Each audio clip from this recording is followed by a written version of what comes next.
Olá, alunos, sou o professor Arthur de História. Vamos agora fazer a resolução comentada do segundo dia de prova da Unesp 2020. Vamos lá, parte de História. Primeira questão, fala-se o seguinte: para responder as questões de 7 a 10, leia a letra da canção Bom Conselho de Chico Buarque, composta em 1972. Para você responder essa questão é muito importante você olhar a data, estamos em 1972, e perceber no texto, né, no caso a canção aqui do Chico Buarque, algumas menções ao regime em que se vivia em 1972. Lembrar que toda a música de Chico Buarque e a posição política dele sempre foi, de certa forma, combater ali a ditadura militar. Então, na letra sempre se coloca alguma coisa fazendo uma alusão ao regime. E você pode perceber isso, né? Ouça um bom conselho que eu lhe dou de graça. Inútil dormir que a dor não passa. Espere sentado ou você se cansa. Está provado, quem espera nunca alcança.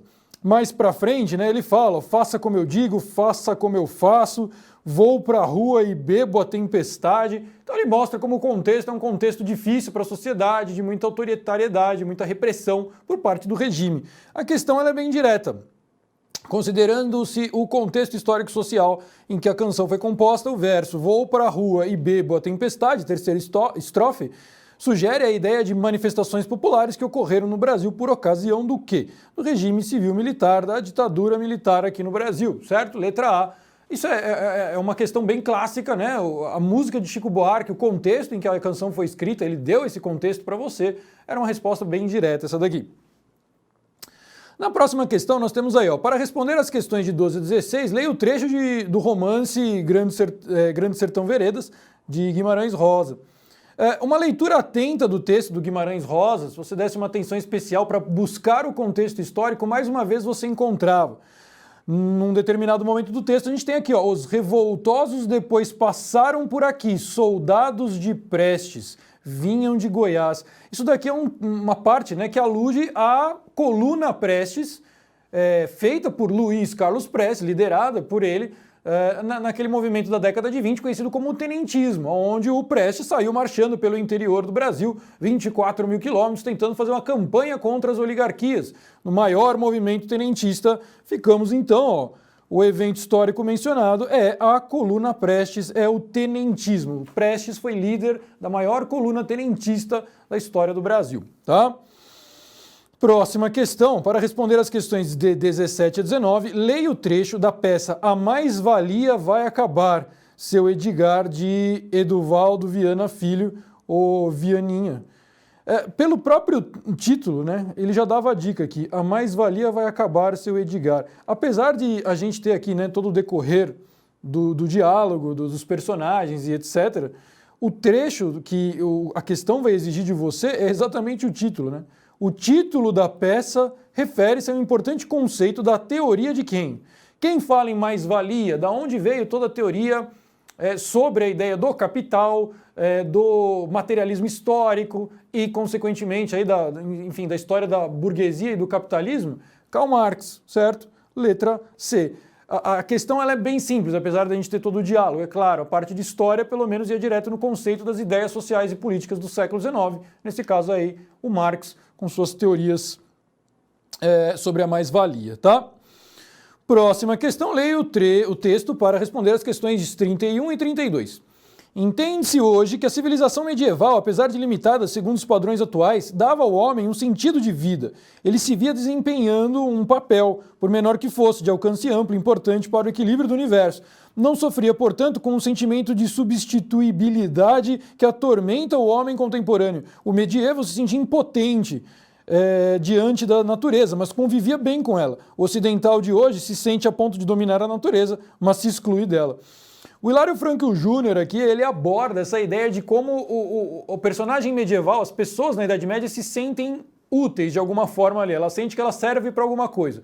Isso muito por causa da sociedade estamental medieval, onde você tem aquela coisa, né, que as pessoas elas têm funções sociais. O clero reza, a nobreza faz guerra, o camponês, o servo, ele trabalha. Então você tem uma utilidade, e aí ele discute essa ideia. Na questão ele pede, o papel de alcance amplo, importante para o equilíbrio representado pelas pessoas que viviam na Idade Média, pode ser associado, entre outros fatores, Letra C que diz: a percepção religiosa de que o homem está integrado ao mundo, ligado diretamente a Deus e é objeto de uma contínua luta entre o bem e o mal. A igreja, que é todo o baluarte ali do pensamento medieval, é exatamente quem regra a sociedade dessa forma. Então você é o camponês, você trabalha, você é o nobre, você faz guerra, etc. Então quando ela impõe esse pensamento religioso, te dá uma função social e você se entende como uma pessoa que tem que cumprir essa função. Por quê? Porque quem está te dando essa função é a igreja, portanto, Deus. Então você não pode descumprir uma ordem divina. E a ideia é de que você faz parte disso e que, portanto, você tem que exercer essa sua função sem questionar, por sinal, a ordem instituída. Tá?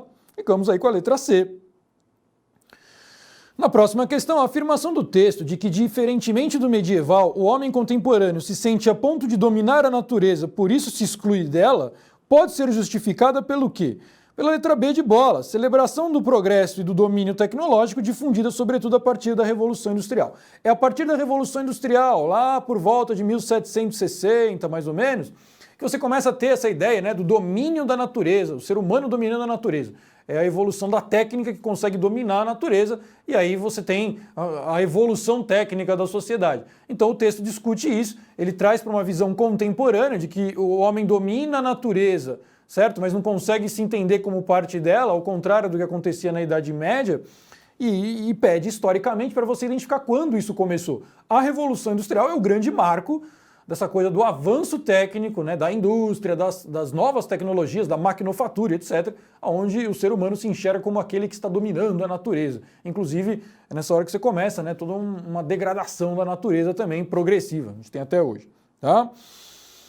Próxima questão, as práticas econômicas mercantilistas são frequentemente relacionadas aos estados modernos e representam. Essa é uma questão muito conceitual, a Unesp foi no conceito. Você sabe o que é mercantilismo? Você lembra dos princípios mercantilistas, né, os princípios econômicos do Estado moderno, da Idade Moderna? E aí a questão vai direto no ponto. Letra A, uma concentração de capitais alcançada principalmente por meio da exploração colonial e de mecanismos de proteção, o protecionismo, né, comercial. Os estados absolutistas aplicaram a política econômica mercantilistas com vistas a acumular riquezas. Então a Espanha coloniza a América, Portugal também, né, coloniza o Brasil, a Inglaterra com seu mercantilismo ali comercial, enfim, e a França com seu mercantilismo industrial, a Holanda meio que juntando os dois. Cada nação, cada estado nacional teve uma abordagem mercantilista, sempre protegendo o seu mercado para poder acumular riquezas. Como cada um fez isso, aí é uma análise individual, mas é um conceito básico de mercantilismo. Temos aí a letra A. Próxima questão. De maneira que, assim como a natureza faz de feras homens, matando e comendo, assim também a graça faz de feras homens, doutrinando e ensinando. Ensinastes o gentil bárbaro e rude, e que cuidais que faz aquela doutrina, mata nele a fereza e introduz a humanidade.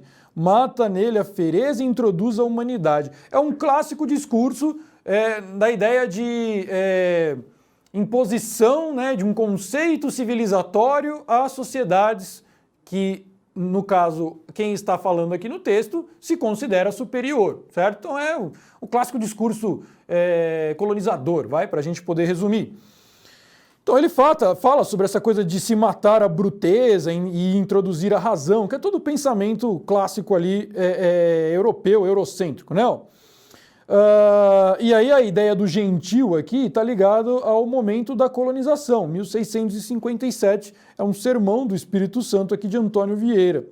E aí ele pede, o sermão do Espírito Santo foi pregado pelo padre Antônio Vieira em São Luís do Maranhão em 1657 e recorre ao quê? O que a gente pode perceber no texto?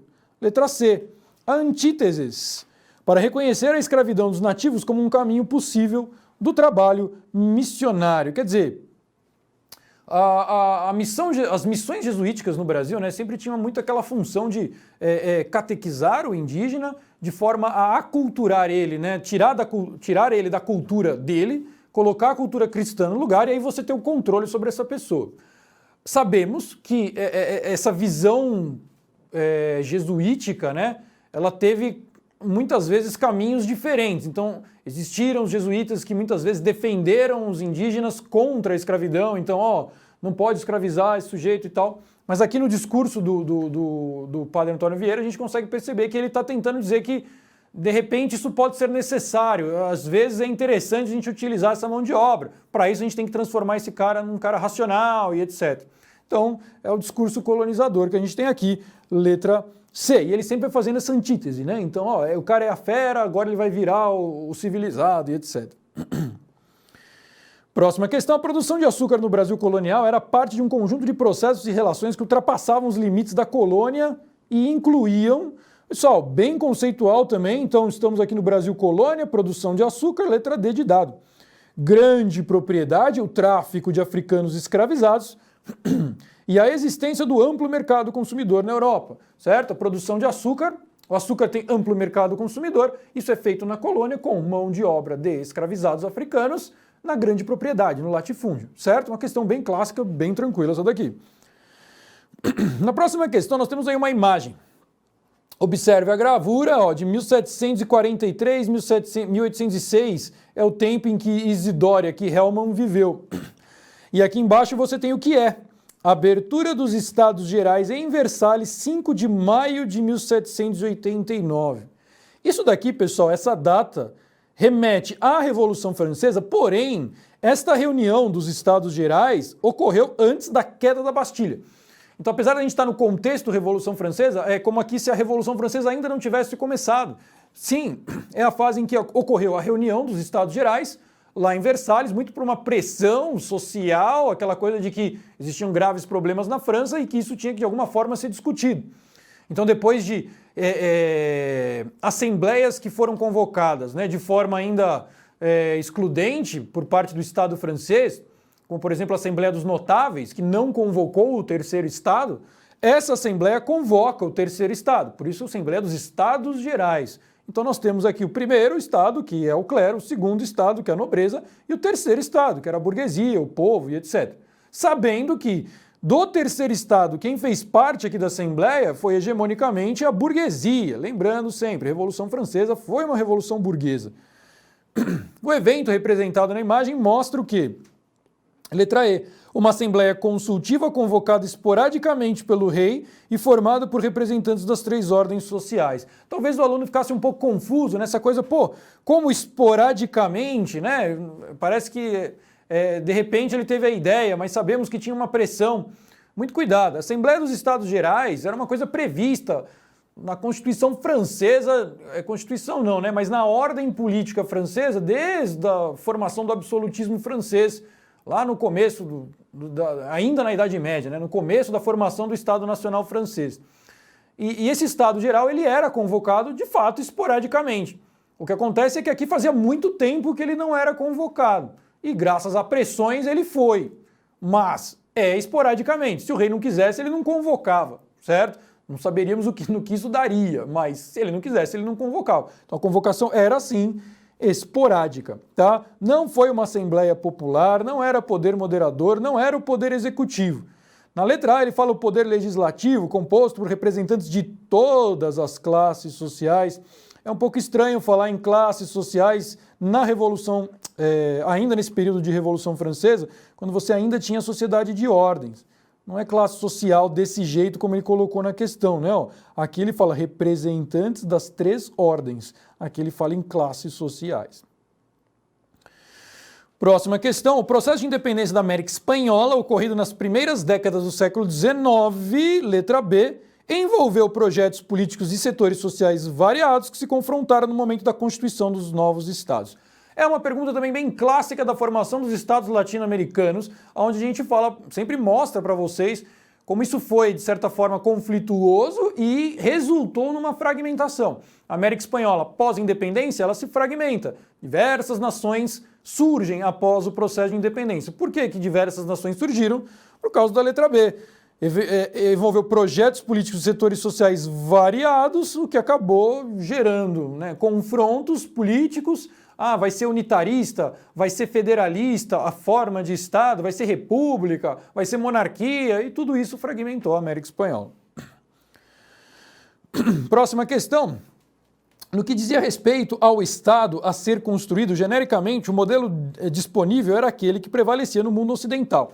Tratava-se de organizar um aparato político-administrativo com jurisdição sobre o território definido, que exercia as competências de ditar as normas que deveriam regrar todos os aspectos da vida da sociedade, cobrar compulsoriamente tributos para financiá-lo e, às suas políticas, exercer o poder punitivo para aqueles que não respeitassem as normas por ele ditadas.